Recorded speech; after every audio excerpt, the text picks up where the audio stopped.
Hi guys, welcome back to Contest Prep University. I'm Joe Klemczewski with Adam Atkinson. We are in part 3 of our series on when things go wrong and moving from injuries to illness to losing muscle, because that's our biggest worry when we have those injuries and illness, but also just in general. You're cruising along, you're seeing the scale go down, you're feeling a little smaller in the gym, you get a little weaker, and all of a sudden you're reconsidering everything. You know, what am I doing wrong? I'm losing all of my muscle. And I'm sure you fielded that question more than a couple times, Adam. Quite a bit. I think the biggest thing people don't understand is they literally have to eliminate training for a pretty long period of time to just even see any degradation of the actin and myosin of the muscle tissue. But I also tell my people, well, you're not crazy. You're seeing some size difference, but explaining why that's happening. And we always like to think we're just going to lose the body fat that is outside the muscle cell.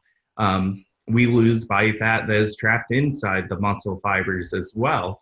And that is almost a false representation of how much muscle we actually have. So not only do we lose that body fat that's trapped in the muscle tissue, but we're also depleting glycogen, which causes muscle fullness as well. So that's kind of a double whammy on the size game. And it really does mess with a lot of people. I'm losing all my muscle. And I think we've all been in preps where we're like, you know what, I just wasn't as big as I thought I was.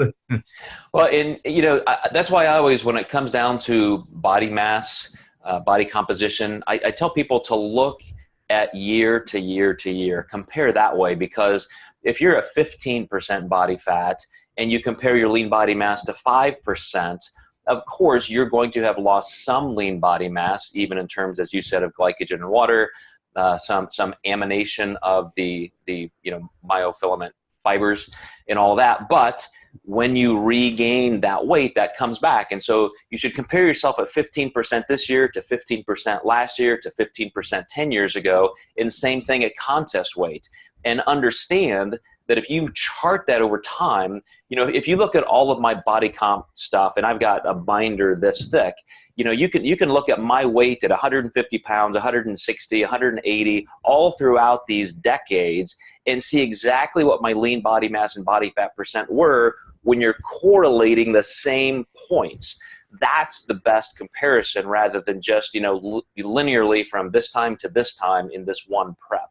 Because you're right, it's almost impossible to actually lose muscle. And you don't lose muscle cells, you don't lose muscle fiber. All of that stuff stays. It's just the content within the muscle. And even that, it's almost not even a question worth considering, as long as you have basic foundational nutrition, which I know everybody has watching our videos, and you still have a nerve supply in your training. I mean, you're just going to hold muscle way better than you think.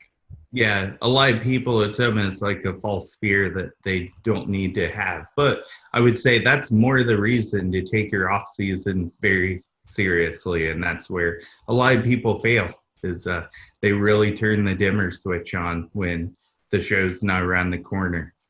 Well, you know, another thing that you brought up a great point is to make sure you're respecting some of your body mass and strength loss through the pre-contest.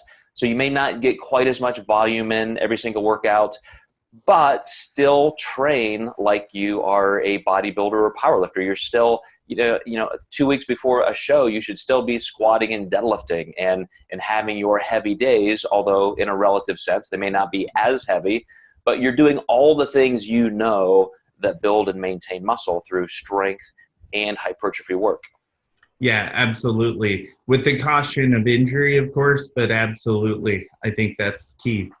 All right, guys. Well, stay tuned. We got some more topics coming in this series, and we're going to transition over to the nutrition side. So we'll see you next time in Contest Prep University.